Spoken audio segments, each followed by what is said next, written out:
Hello, my fellow warriors. I'm Lee, the Black Ribbon Warrior. Um, I had metastatic melanoma. Um, Started in my lymph node down here in my left side, and went to my brain, between the brain and the skull, and had a ping pong ball sized tumor there, which we did radiation, then brain surgery, and then we started immunotherapy. Did that for 12 months, and just recently, like a week and a half ago, I had my 26 months, so 2.5 years of surveillance mode scans. MRI came out clear. The CT scan showed a little something weird. It showed a little dot down on my belly on the right side, and it was 0.69 millimeters. Real small. But it was odd because it where it was at, and there was only one.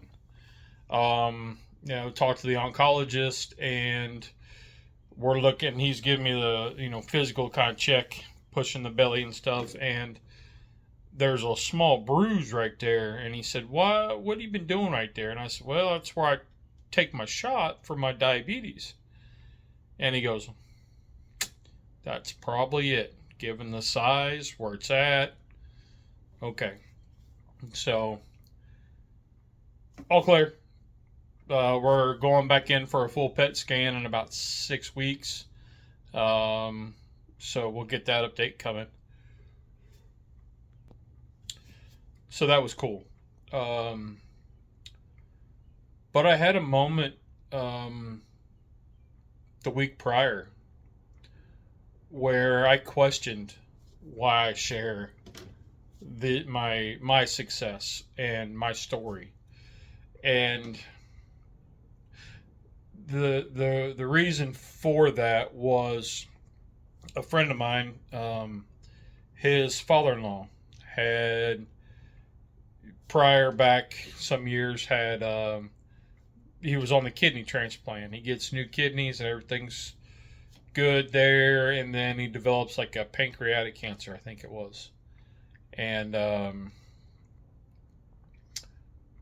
they called hospice in.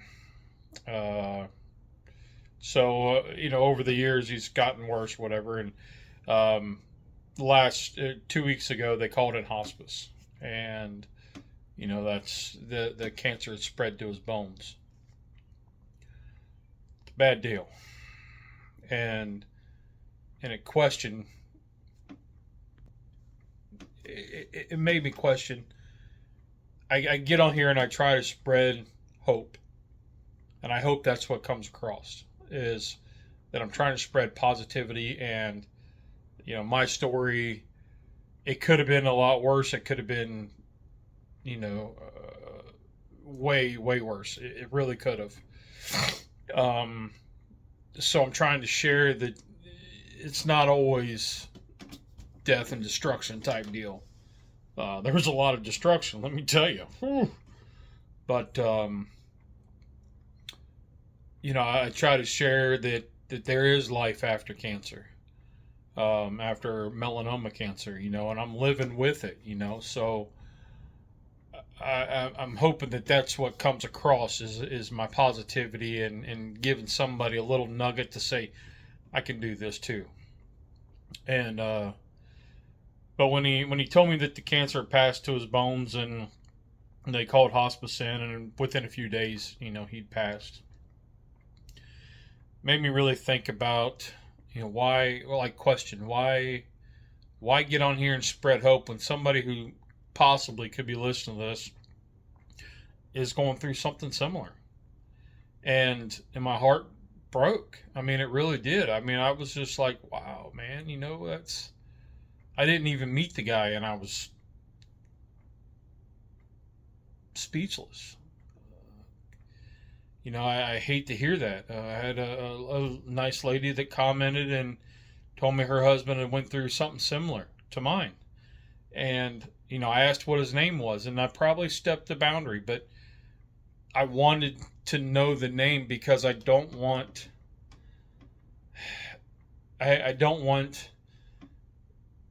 that person to be forgotten. You know, whatever. She never replied with his name, and that's fine. I completely understand. But I don't want those people, the ones who were lost to be forgotten. I mean, nobody wants to be known for cancer. I mean, that's just that, right? Nobody wants to be known for cancer, but you want to be remembered for the fight that you had. You had a good fight, and sometimes you come across something that just whips you. And so anyway, I had questioned what I was doing, and um, when I went in for my so when I got my scans, we couldn't see the oncologist right away, and we had to wait about 3 days to go see him. And my wife could read the scans and said that there was something there, but we didn't know what. And that threw us into a small tizzy because we're like, oh crap, are we going through this again? And I tried to downplay it and not keep it in the front of my mind, but my wife did. And she got all worked up, and she's still a bit worried. Um, but after seeing the oncologist, I felt better. And at that point, when I was in the elevator coming down, um, down to walk out the building, the hospital, that was a reassurance that because I questioned. I said, why do this? Why spread hope if you're going to get been out? If things are going to get to you like this, why spread the hope if you're somebody is laying in bed with it attacking their bones, and they're called hospice and they're just waiting. And the reason why is because I want somebody to know there is a bright side to all this. I don't know what it is. Everybody's different. That maybe when you get that diagnosis and you're like, oh crap, and it's like taking the breath out of your lungs, that you can, wipe your tears. What do we got to do next? And continue on. One of the topics that I want to talk about, but I'm not sure how to approach it yet. I've been kicking it around. Is the part that faith played in my journey. Trust in God and the Lord, and that played a huge part in my recovery, in my whole thought process, and not wanting to give up. And for those people that are are in that position where it's in their bones, and they call it in hospice, and they're just waiting to die, and the family members are sad, and they have every right to be. Don't think that I'm trying to discredit that, because I'm not. But I want to offer that those people they fought a good fight. They fought stuff you won't even know about because they won't tell you. But for the family that's left behind, I pray one day that you learn of the struggles without going through it. That you learn the strength that person had without having to go through it. It's a daily battle. Daily battle. I'm still finding out. I'm 2.5 years in surveillance mode, and I'm still finding out things that aren't normal for me. Um, we're remodeling the house downstairs, and um, just having all the furniture pushed into the center of the room so we could do the baseboards and stuff was so claustrophobic to me. Like, it just felt like I was being choked. Just sitting downstairs, it just felt like I couldn't breathe. And it was so overwhelming, and I couldn't handle it. I had to get out of there. And my wife's going, I understand. I said, no, you're hearing it, but you're not living it. There's difference. And she kept saying, I understand, but until you're in those shoes, you don't understand. And it's hard to try to explain that to somebody. So I pray that you look at your family member and you say, man, I don't know what all they went through, but they went through it. And keep that in mind. If they're getting real crabby and real mean, and kind of pushing for isolation, we found out with our 14-year-old Chouini. We just had to put her down a week ago, and a week ago today. And she was doing that. She was going into isolation and wanted to be by herself. She had dementia real bad, and was reversed. She lost control of bowels and wouldn't eat, and just a mess. But she would revert to isolation, and I see that with people. When things aren't going good for us, we don't want to be around people. We don't want to see people. We don't want people to see us, family members, to see us vulnerable like that. There's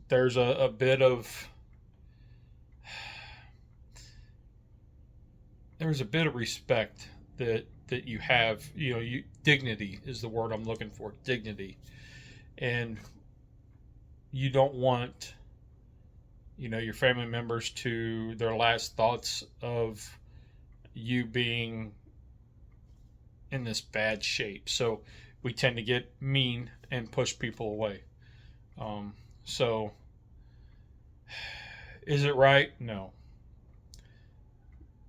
Is it kind of understandable? In the long run, yeah. But that person is going through something that not everybody goes through. So with that, I'm reminded this little meme came up several times in the last week, saying that I tell my story not to brag and boast about me, but to spread hope. And I want to show you guys there is life with melanoma. And I've met a lot of cancer patients. I see somebody with a ribbon, and I'll stop and talk to them. I'll ask them about it. It's and that there is a bit of I don't recognition. I mean, when you recognize that somebody has a ribbon and you ask them about it to tell their story, they kind of light up and change a bit. Misery loves company, right? So I had to. Thank you, neighbor. So I had that kind of, I don't want to say epiphany, but and I don't want to say justification, but confirmation that this, talking with you guys, sharing what's going on with me, may be helpful and give you a little bit more insight into what goes on up here when dealing with cancer. Mine could have been a lot worse, and I understand that. And I downplay how bad mine was because I lived it. And it was in my brain, and I was all jumbled, so I don't really remember a lot of it. But anyway, that was just something that was on my chest. And yeah. So to my buddies' in-laws, they had their celebration of life.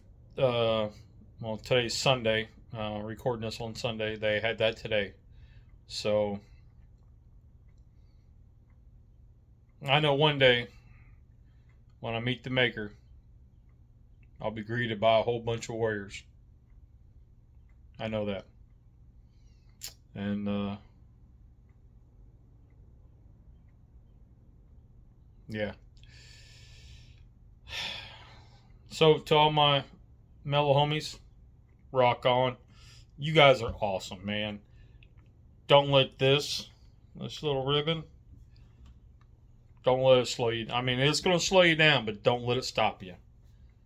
You know, I've still got days where I'm 5% of what I was the day before, but I still move forward. Keep moving forward. That's all I got, man. We'll talk to y'all next week. Rock on.